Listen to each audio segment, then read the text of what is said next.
Thanks again for joining Scene Squad. I'm your host and political and cultural critic Sharon with two R's, and I'm joined this lovely day with our co-host Miss Kenniss. Hi. Greetings. How are you?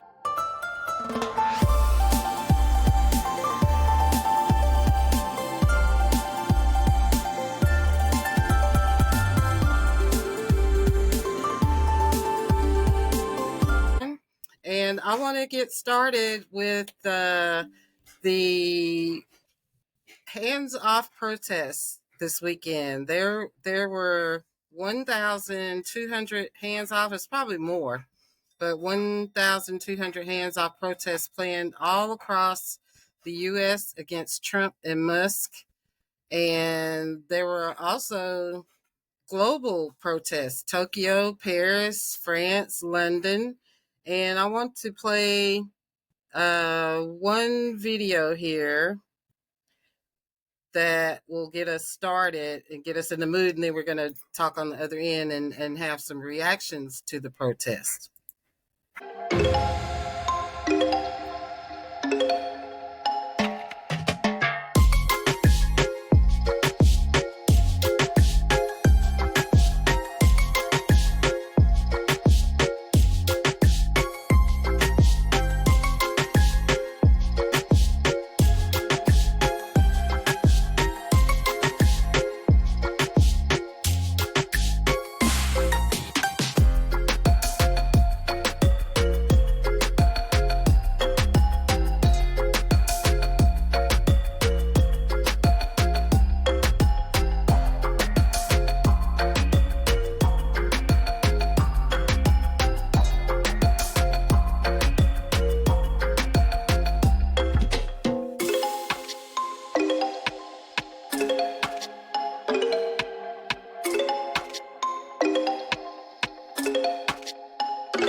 So, did you get to follow any of the footage? A Did you little watch any bit. of the protests? A little bit. Um, so I think this is a good jump off point, but I think in order for it to be effective, it's going to have to be a repeat of a repeat of a repeat, meaning they're going to have to do it all the time. Just going to have to be in the streets all the time because Donald Trump does not see those protesters as being offensive to him. He's not that person. He doesn't see that as a big deal. So if we're going to be effective, we have to just stay in the streets. What's been good about it has been it has become international. I was looking at Germany. I was looking at even comments from several of the countries where their comments say a lot about how they see the United States. They were happy to see that the United States finally got a backbone and stood up and fought back. And we're going to have to keep that backbone and we're going to have to continue to fight back. But not only just with Elon Musk and DJ, we need to be able to do the same thing and send a message to our elected officials.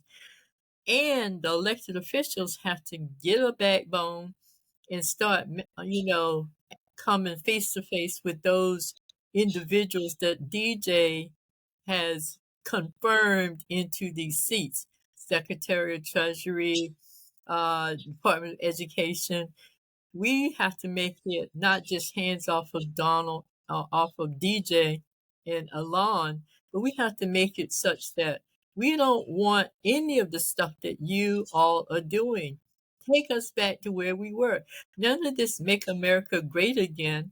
This is an example of what make America great again looks like through Donald Trump's lens. And that's not what this country should look like. I want to also just interject something. This is about pushing back and protesting. this almost went over my head. This is about the tariffs. China put 34% tariffs on America. Mm-hmm. The number of for Trump's 34 felonies. Mm-hmm. Yeah.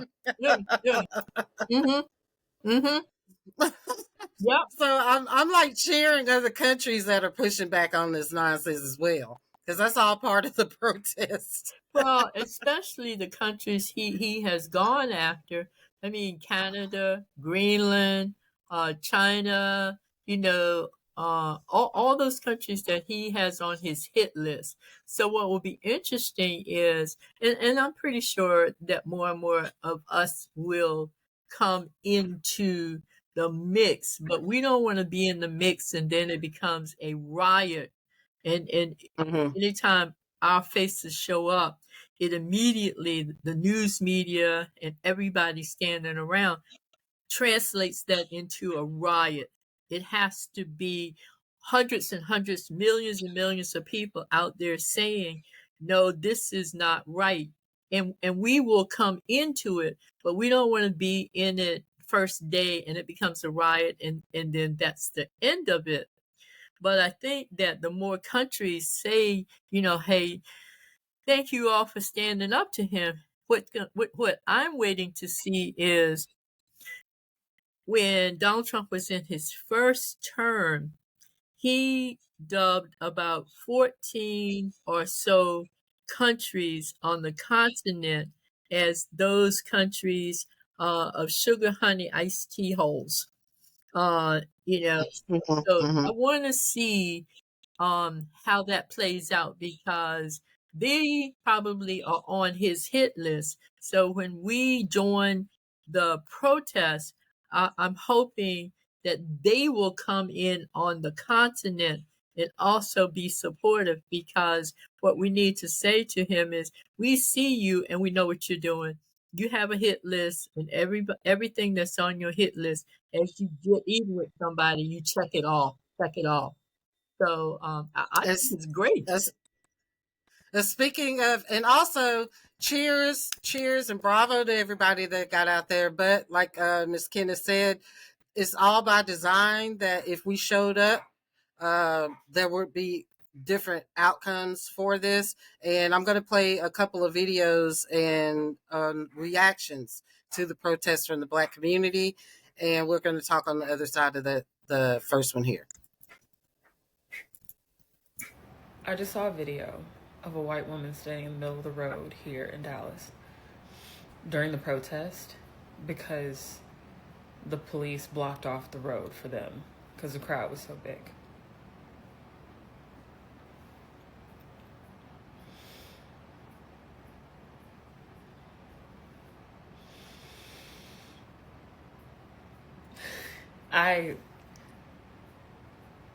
I know, but that one kind of felt like a slap in the face, I'm not gonna lie. I'm not wishing anything on anybody, but in 2020, when we were protesting, I went to a protest where you literally could not set foot on the road without being arrested. As soon as you put your foot on the gravel, they jumped on you, arrested you, and put you in a truck they had sitting there with all the people that were arrested.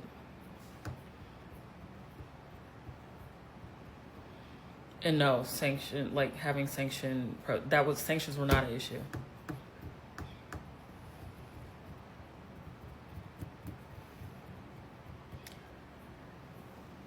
Again, we know it's just, damn, to see it so.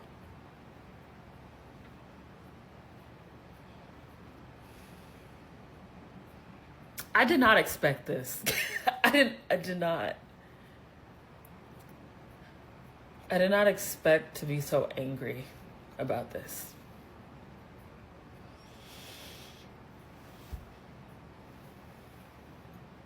They really hate us. God damn. To go so far as to protect, I'm I think that's a good thing. It's just something exclusively experienced by white people.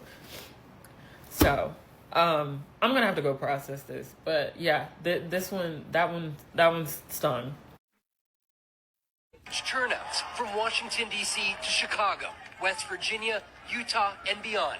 Protests in nearly every state.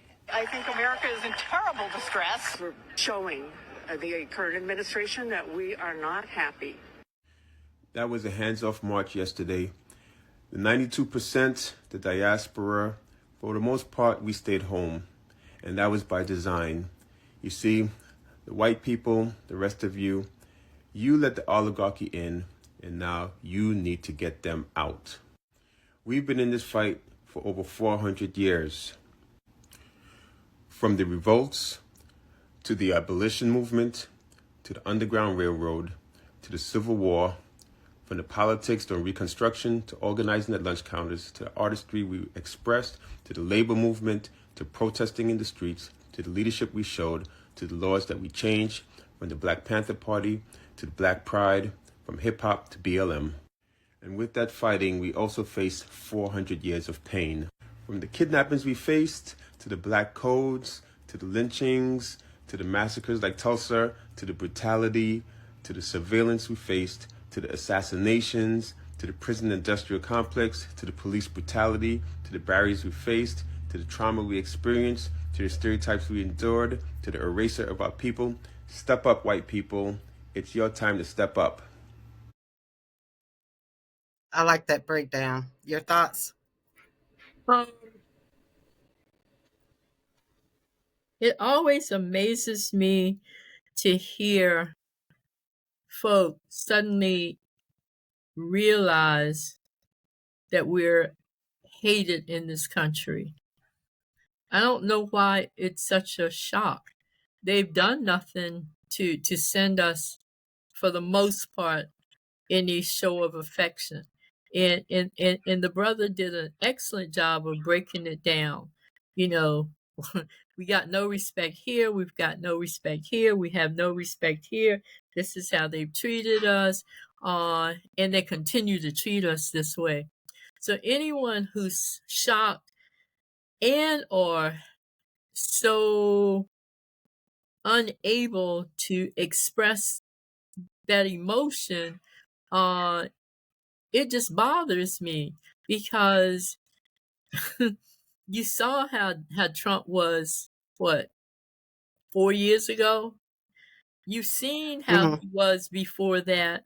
You can just go down the list. Lindsey Graham, you see how he is. One to the other, to the other, to the other.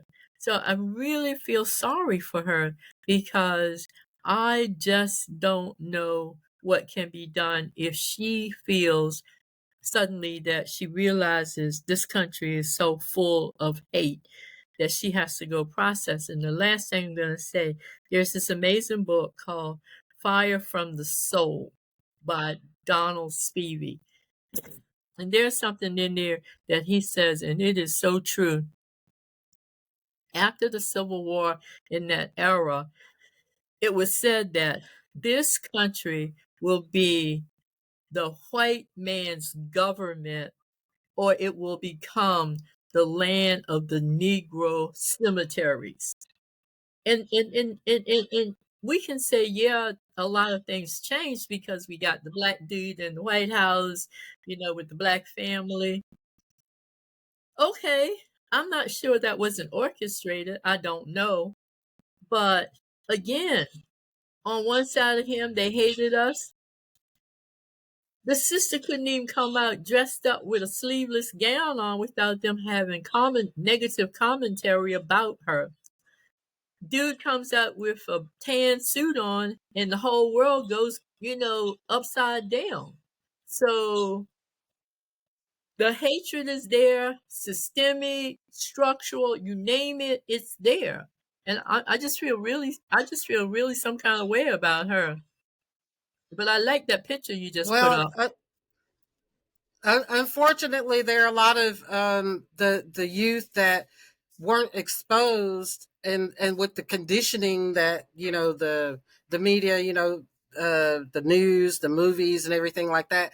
Plus the lack of education in our school systems. They're still, I'm glad they're waking up and that some see that, because this is a awakening moment that a lot of black and white people, more so white people, but a lot of black people that weren't exposed to our history by design. So I don't totally fault her, but I understand what you're saying too. And in this picture here, this is from one of the protests. Well, I just wanted to put this. the only I other wonder, huh? the only other thing I would say here is, I'm not sure I'm ready to jump in the white people finally see the light boat yet, because I want to Mm-hmm. see two things. How do you vote next year in the midterm? And how will you vote 2 years after that in the presidential election? And if you are out here making all this noise, acting all right, sad mopey dopey style, maudlin, I'll use that word. And then you go to the polls next year at midterm and do a repeat of what we're already up against, then what did you learn? I mean, why are you even out there? Is this just something that's trending? So I'm going to be supportive, but I'm also going to be supportive with a watchful eye. What will you do next year in November? And one of my thoughts was, when I was watching the protest, which I'm glad that everybody came out, and I was really, glad to see the crowd and the momentum. But I was just thinking, my first thought was, where was all this November 5th? Where was all of this energy? November 5th. Now that they're in office and in power, like what we said on the last podcast, there's so much damage that has been done now that it's going to take generations of repair, or semblance of repair, for this to get back on track somehow.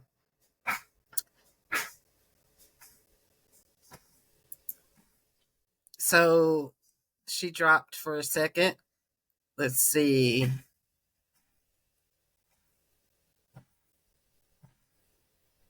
Okay, here she comes. Okay, so did you hear what I said? No. About where was this energy? I was just thinking, where was this energy November 5th when it mattered? But Well, it was there on November 5th. huh? It was there on November 5th. 52% of all Euro-American women voted for Donald Trump to be in the White House. 55% of all Hispanic men voted for Donald Trump to be there. 44% of all Hispanics voted for Donald Trump to be there. Only 92% of all women of African descent voted the other way. So it was there, but what they didn't realize was he was just, what do you call it? Sheep in wolf's clothing, a wolf in sheep, Well, yeah. whatever it is. Mm-hmm. He was just rope-a-doping them. And the fact that now they're in power, the damage they're doing, like we said in the last podcast, or a few podcasts ago, which if you guys haven't watched it or listened to it, go to subscribe on our YouTube page and you can watch it there. The damage that they're doing is going to take generations now to repair. 50 years. Generations. They say And easily 50 years. 50 years. And speaking of Kool-Aid and damage done, I did a short of the Fox News hosts. It was Janine Pirro and the other lady, Harris Faulkner. So this is what they had to say. I want to get your response on what they had to say about their 401ks and everybody's 401ks being affected by this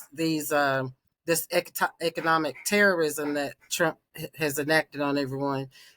Harris Faulkner and Judge, or I'm not going to call her a judge, Janine Pirro. You'll know her when you see her, but I'm going to play Harris's clip first. And those 401k people who are dependent, those retirees, all of that, just talking plain speak with them. Look, when this nation used to go to war, people in this country would support the war effort with their materials at home and making things for weaponry and all of that. We got to do 100% buy-in over this bumpy period. Just communicate. Haley. And you know what? I don't really care about my 401k today. You know what? Not that I can afford it, not that it isn't important, not that I'm not at a point in my life when I should be worried about my 401k, because I am. But this is what I believe. I believe in this man.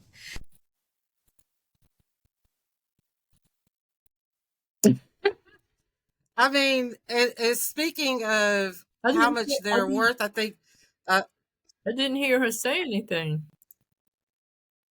The second one... you didn't hear her? No. She was saying that she did not... She said, let me see. Let me see if I can play it again. The first one I heard. Oh, you heard her? But the second... Okay, let me play it again. I don't know if anybody else was able to hear it, but I never heard it. $14 million, $15 million. Mm-hmm. So I'm going to flip this around. This is her Wikipedia page. This is Janine Pirro. And she's the loud, she reminds me of a drunk, because I'm an ex-bartender, and she reminds me of an annoying drunk.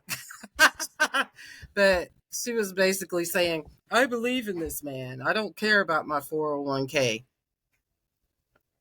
So I don't know. Let's see here. And then Harris Faulkner is married to Tony Berlin, and her net worth is 14 million, I believe. I'm not sure. Okay. Did you see her? Did you see the wiki page? No. I got dropped. I had to come back in. Okay. I was trying to pull up her wiki page here. I'll flip it around again. So this is the second lady you said. Her name's Janine Pirro. And she said that she believes in Trump and she does not care about her 401k. Okay. So let's see. Her salary, she's worth 14 million and her salary is 3 million a year.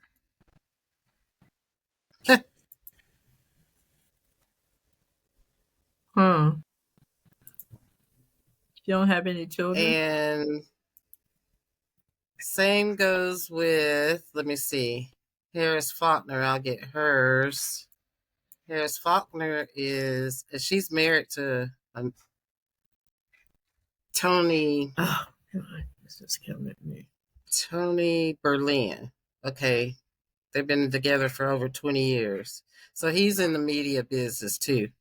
This is Harris Faulkner's husband. Oh, she dropped again. There we go. Okay. Okay, is it you running out of charge? You dropped again. This is Harris Faulkner. I'm on a hot spot. I should never run out. They just charge me more for more minutes. Okay, so we'll that's Harris Faulkner and her husband. So he's in the media business as well. So they've been together 20 years. So but these are multimillionaires. Right. And here's the thought. I spent the bulk of my professional career as a government contractor. And before there was AT&T and all these little other ones, there was Bell Atlantic. And then they broke off and they went off and formed other entities. The employees of Bell Atlantic who had retired had to go back to work because the stock market, which is where mostly all of their monies were invested for their pensions, the stock market took a deep, deep dive and they had to go back to work. So I don't ever say to anybody, I don't care about the 401 or your pensions, because mostly those dollars are invested in those pensions. And those pension dollars are invested in the stock market. And if the stock market dives, then this is people's livelihood. And they could be elderly or retired, not necessarily the same, and have no form of income purely because of some craziness that old DJ is out there doing. And then he hops on a plane and goes off to Mar-a-Lago and plays golf for a couple of days while everybody else is here trying to figure this stuff out. And the taxpayers suddenly now have to go a few $1,000,000 in debt so he can go to Mar-a-Lago and play golf. Those are the things that bother me also. Not just that he's doing these tariffs, but we gotta be honest and say all of these things are on the table, bro, and you got to fix them. Y'all got to fix them. Don't let him go every couple of days to Mar-a-Lago to play golf at a cost of $2 or $3 million to taxpayers, while our people who get $23 a month in food stamps can't even eat dog food because the dog food costs more than the bread and the bologna and some nasty cheese. We have to put the message out there, and the message has to be one voice, one chorus, and we are all standing elbow to elbow, hip to hip, and shoulder to shoulder. And on that, we're going to close out on some good news on how to hold criminal politicians accountable. This is not in the United States, but they're kind of an outpost of the United States. So we should take heed to holding criminal. This is how you hold criminal politicians accountable. So this is Yoon, the South Korea's president, being held accountable.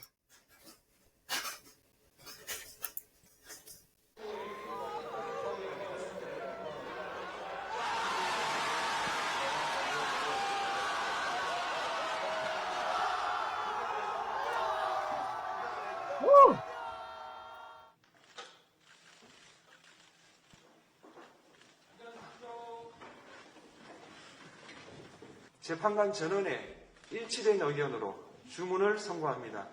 주문, 피청구인 대통령 윤석열을 파면한다.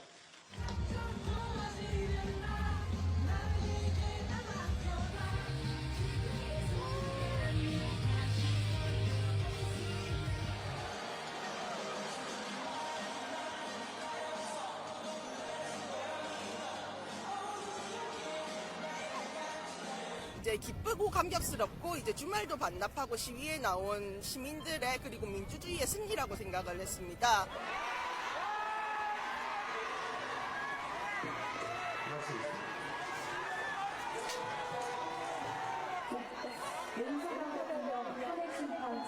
나는 도저히 불복합니다. 이거는 나라가 아니에요. 나는 나라가 망했다고 생각해요.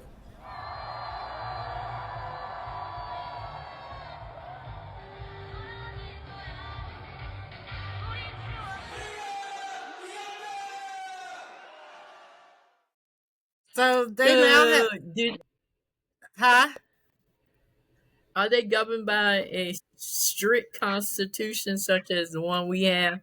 Because there's no way we could get away with that. Yeah.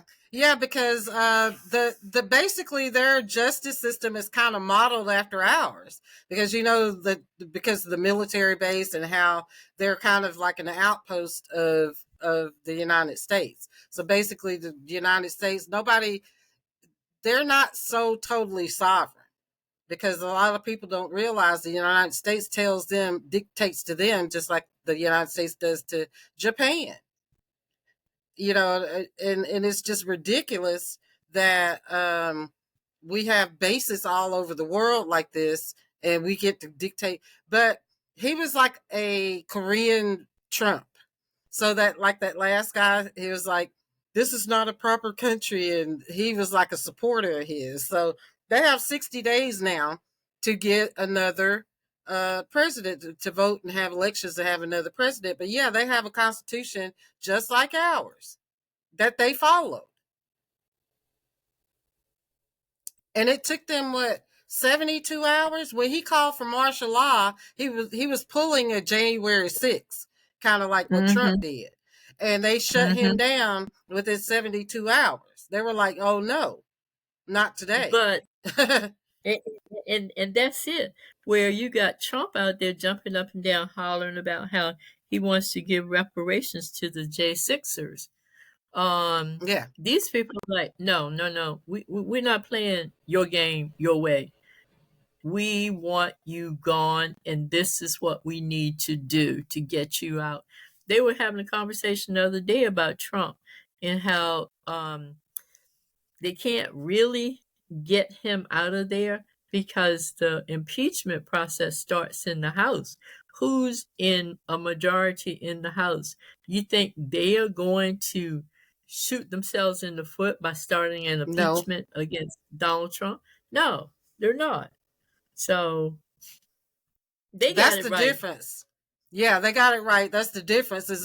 They have competent politicians that unanimously, and as well as their court, and like our SCOTUS court has given Trump immunity, their court, they had a split court too, like a Republican and Democratic court. But they all unanimously agreed, no, we got to get him out. He's got to go. Yeah, yes, that's the way. And that's what has to happen here. But we know what happens. You only remember what happens in the last 45 days. So DJ can do all this stuff, everything he wants to do. 45 days before the election, he can be the sweetest person, send out some rebate checks and some of this and some of that and some of the other. And those people will go in the voting booth and they'll be like, well, maybe he didn't really mean it. He was nice. He just sent us $5,000 checks. Girl, I needed that $5,000. As soon as I got it in my hand, I cashed it and I did A and B and C and D. They're like, no, we don't want you here. And we are going to expeditiously make sure we get rid of you. That's the difference. Shoot, they could hold up the bill in Congress for 20 years. He can be president and gone and pushing up daisies. Oh boy, I am so happy. I'm happy for the South Koreans. Y'all got it right. Here's the article. I will have it linked in the description below.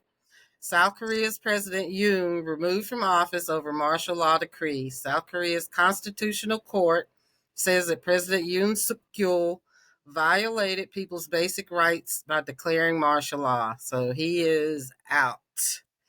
And they will have 60 days to have another election and elect a legitimate president. So good luck, South Korea, on your next election. And I'm cheering for y'all over here from the States because I'm jealous too. Oh boy, so we're closing. We can either amend the Constitution. We can either amend the Constitution or we can get some elected officials with a backbone to stand up and run the resignation, remove, impeach, get him out of there process, and then go look for somebody who can do the job, and we don't have to worry about trust. And unfortunately, we don't have that. So we'll just see how it plays out. And our call to action is, I guess, just to keep hope, and please thumbs up the video. If you like our content, please support us in any way you can. We'll have links in the description box, and share. That helps the algorithm. We also have merchandise. So if you guys, well, this is season 4. We have new cups and t-shirts and everything. So if you guys would like to be on the show, there will be a voicemail link, and reach out to us so you could be a part of the show if you like to have your voice heard. So, and on that, we will see you guys on the next one. Good night. Good night. Good night.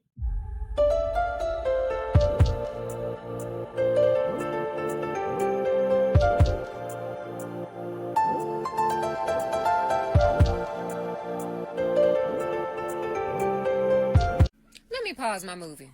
Let me just point out, of all of the over 1,200 protests we done seen, right? They're saying over a few million people have participated in protests across the nation. Let me just say that out of all of these protests, I have not seen not one person getting tear gassed. I have not seen anybody getting womp womp with the batons. I have not seen any lines of the SWAT team lined up approaching people that are marching the streets. As a matter of fact, I heard that in Dallas, the police shut down the roads to allow the people to walk over there where the JFK incident happened, the grassy knoll and the depository. Yeah, they shut down the streets to allow the protests to continue, to allow the people to walk on down them roads.